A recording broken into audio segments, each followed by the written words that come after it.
Hey guys, welcome back to the channel. It's actually so embarrassing at this point. Not even embarrassing, it's pathetic to be a Barca fan nowadays in my opinion. And I hate saying that, but Barcelona is just a clown show, bro. It is the gift that keeps on giving when it comes to embarrassing stories. And look, on the pitch, I'm super optimistic about Barca this season. I've talked about it at length in my match reviews, whether it was against Valencia or against Bilbao. I like what I'm seeing from the team. I believe Barca can do big things this season under Hansi Flick. This has nothing to do with Barca on the pitch because, again, like I said, I'm really happy with the product that I'm watching so far, at least. Obviously, we're only 2 games in, but I like what I'm seeing from the team. I'm talking about off the pitch. Joan Laporta, Deco, get your fucking head out of your ass, bro. What is happening? If you guys don't know why I'm so upset, obviously you can probably tell by the thumbnail, but Dani Olmo, Barcelona's $60 million signing, or Euro signing, still hasn't been registered. Still hasn't been registered. Despite the fact that Barca have gotten rid of Gundogan, Lenglet, and Roque, obviously on loan, Gundogan on a permanent transfer, but you got rid of those 3 guys, and we thought that was going to be it. Okay, once you get rid of them, you can sign Victor, you can register, not Victor Roque, sorry, you can register Dani Olmo. And it still can't happen? It was embarrassing enough that Dani Olmo couldn't be registered on Saturday against Bilbao for that game. But we're not going to have him tomorrow against Rayo Vallecano. It's match week 3, bro. He got signed in early August. What are we doing? And I see a lot of people, a lot of Joan Laporta dick riders, whether it's on Twitter or all these different Barca spaces, talking about like people are so reactionary. Oh, Barca had the same prime back in 2022. We couldn't register Koundé and Lewandowski and he got it done. Bro, that's not the point. Why are we still having these same issues? And it happened in 2022. Why do we still have to suffer from this in 2024? It's been 2 years, bro. Other clubs look at Barca and think this is a fucking laughing stock. Other players probably look at Barca and think, what the fuck is going on over there? Obviously, Barca, when it comes to like the club and the city, is still an attraction for players, and it's always going to be an attraction because, in my opinion, it's the greatest club of all time. But when you look at that board, I mean, that's why Nico Williams didn't come to Barca. Because you couldn't guarantee you could register the guy. Like, this is actually pathetic at this point. I'm actually going to grow out my beard until Dani Olmo gets registered. I don't know how long it's going to be, but I'm going to grow out this beard until Dani Olmo gets registered. Who knows? I might have this shit down to my ass crack by the end of the season. Or by the time it happens. Not by the end of the season, by the time that it happens. Because it looks like it's never going to happen. Do I believe Joan Laporta will eventually get it done? Yes. But the optics of it are still really bad. Because it looks like you had no plan whatsoever coming into this transfer window. It looks like you and Deco just did whatever the fuck you wanted. It's like me, I've said it multiple times, it's like me when I'm playing fucking my manager career mode on FIFA. I just look at Google, who are the most promising youngsters? I just look it up real quick, I just offer whatever the fuck I want. And then it's just like I'm playing a video game. It looks like that's what they're doing as well. Because why did you go out of your way? Like, you signed Dani Olmo, and then you have to do this fire sale to get rid of all these players, one of them being an important player for you, obviously, Okay Gundogan, who was, in my opinion, your best player last season, just to register one guy. And the worst part about it is, the thing that makes me so fucking mad, even more so than the whole, yes, you can register Dani Olmo, and that gets me really upset, as you obviously can tell by this video. But you know what gets me even more upset? The fact that even with that being said, we're still hearing all these leaks about Chiesa and now today Jonathan Tah. Like, you still want to make us believe that you're actually going to go out and sign players. And I saw another report today from Mundo Deportivo who, they're not very reliable, but they said that Barca, it's looking like they're not going to be able to sign Rafael Leao, but they will try to the very end of the transfer window. What the fuck are you going to do with Leao? What are you going to do with Leao? If you can't register Dani Olmo, you're going to have to sell off the entire fucking team to register Leao. You're going to have to play with 2 guys, Dani Olmo and Leao, if you find a way to sign him. So again, there's no planning, there's no structure, there's no proper scouting when it comes to this team. And that's why sometimes players maybe don't want to come to Barca. Because again, like I said, the club in and of itself is still amazing. But the higher-ups don't know what the fuck they're doing. And just because it's happened before, we should relax. No, it shouldn't keep happening. It shouldn't keep happening. And this all comes down to Joan Laporta. Because he was the one who kept saying that we're going to go back to the 1-on-1 rule. And it never happened. And now Barca in the 1-and-4 rule, where you have to get rid of 4 players to bring in 1 player. But Joan Laporta, he said that Barca were looking on track to go back to the 1-on-1. That's not something we made up as fans. That's not something that the media just threw out there. Joan Laporta literally fucking said it. Joan Laporta was the one that said that Barca are looking better financially and they're now at a place where they can sign all these big names. And it was a bunch of bullshit. He sold us lies because he's been selling us lies for a long time now. Even back to when the whole Messi exit happened. It's fucking pathetic, bro. And now you want to talk about Chiesa and Rafael Leao and Jonathan Tah? Are you fucking kidding me, bro? Who's believing this shit? Honestly, who's believing this shit? It must be the most gullible people on the planet. And how long do we have to wait? If Chiesa does come in, because it looks like Barca are looking to sign him. If he does come in, how long are we gonna have to wait until Chiesa gets registered? If we're nearly waiting a month for Dani Olmo to get registered, how long are we gonna have to wait? Let me ask you guys this question. What if Dani Olmo doesn't in fact get registered? What if Joan Laporta can't figure this one out? What if we have to get what if we have to let what if we have to let Dani Olmo leave on a free after paying 60 million for him because the club didn't do the due diligence and didn't plan enough to actually register the player? What are you all Joan Laporta? What is every Joan Laporta dick rider gonna say then?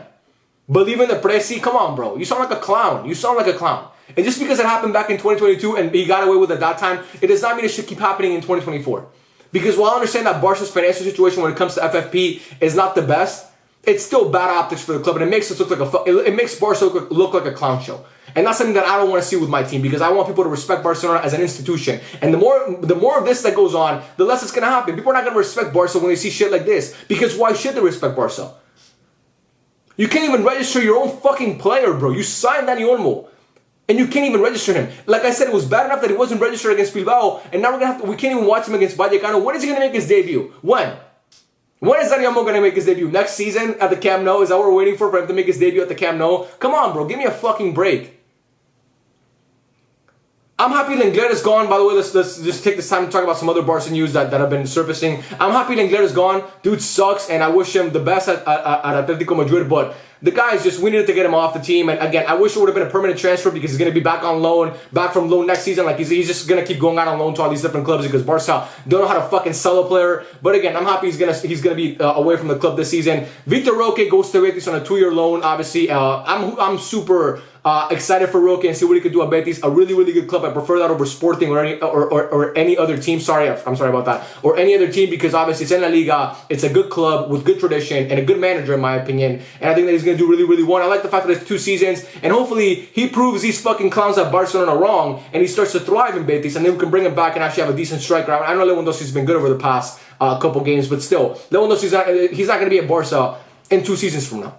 So I'm happy that Vitor Roque is going to go out on loan to Betis and obviously get some experience and maybe gain some knowledge and just, you know, come back a better player, because he needs it. He needs a club where he can actually be nurtured and wanted. He's at a club where he's wanted. And that's something that I'm happy for him about, because at Barca he wasn't wanted, and that obviously doesn't contribute to you becoming the best version of yourself if you're somewhere where you know people don't want to have you there. So I'm happy for Roque. I'm happy that he's going to go to Betis, and I wish him nothing but the best. And I'm honestly, every Betis game that I can watch, I'm going to watch, because I cannot wait to watch Vitor Roque and see what he does at that club. Federico Chiesa, there's conflicting reports about maybe he's going to go to Barca, maybe he's not going to go to Barca, maybe Barca are going to pay like 10 million for him, maybe Barca are out of the race. I really don't know. Here's the thing with Chiesa. At this point, I'll take anybody at Barca, okay? I just want Deco and Joan Laporta to get their head out of their ass. But again, can we register Chiesa? Is that going to be a guarantee? If he comes in, we're going to have to wait a couple months for him to be registered and actually see him on the pitch. If you can register him and you can bring him in for 10 million and his salary is 5 million, I mean, you take a flower on the guy, because again, he's got 1 year left on his deal. Am I the biggest fan of Federico Chiesa? Not really. I thought he was a really good... Obviously, we all saw him back in the Euros in 2021 when Italy won the whole thing, and he was fucking amazing. Since then, he's been extremely inconsistent and injury-prone. And that's a problem that a lot of Barca players have currently. Like, the other left winger that we have, like, competing for the backup spot is Ansu Fati, who, guess what, is super inconsistent and injury-prone. So if you want to keep collecting all these super inconsistent and injury-prone players, that's fine. But Federico Chiesa, on his day, is a guy who's really, really good. Again, on his day. We keep talking about all these players on their day. But on his day, he is good, and I think Juve fans will tell you that. But again, when he's not doing good, he's just not great. He's painful to watch, and he has kind of a Lewandowski type of thing where he's very, very annoying on the pitch with the way that he complains all the time. He's constantly complaining to his teammates and throwing his hands up in the air and making faces, which I fucking despise. Every time I watch Chiesa play, whether it's for Italy or for Juve, he does the same shit. He doesn't get the ball, he's fucking putting his hands up in the air, and he's kind of a ball hog. So, you know, he's kind of a hypocrite in that sense. But again, on the pitch as a player, I think he still has some quality left. I think 10 million would be kind of, not really a bargain for Barca, because nothing is a bargain for Barca, but it's a good price for a player like that. You bet on the upside, and if he comes to Barca and he can obviously perform 1 season, then we'll see what happens. But again, am I super excited? Am I salivating at the thought of Chiesa coming to Barca? No, but at this point, honestly, bro, I'll take anybody. I'll take Clifford, the Red Dog. I don't know why I thought of that guy, but I'll take Clifford at Barcelona. I'll take anybody. I'll take, I don't know, a SpongeBob. Pick anybody. Pick anybody, bro. I'll take somebody at Barca that obviously, because this transfer window has been as pathetic as I've ever seen. Joao Cancelo is going to go to Al Hilal for like 25 million. I think Barca, for that price tag, should have been all over that deal. But again, he's probably going to go to the Saudi League and make like 30 million a year or something crazy like that, which obviously Barca can't offer him because all that money is going to Frankie de Jong. But yeah, bro, I don't know. Cancelo to me was a guy that I didn't really like. I wasn't super excited to have him back, but he was a guy who could have been a good option to have back. But again, I'm not really upset about Cancelo. But for 25 million, you think, man, maybe Barca could have gotten him for that. But yeah, bro, in terms of Chiesa, I mean, if he comes, he comes. I'm not like, I'm not getting excited about anything with Barca nowadays because there's so many different reports, and you can never trust anything that comes out of Catalonia because it's like, unless it's like a really reliable source, everybody's just talking out of their ass most of the time. But again, there has been links with Chiesa. Barca have made contact with his camp, I'm pretty sure, with Juve, not with him directly, but with, like, I think with Juve or his camp. So obviously the interest is there from the player and from the club.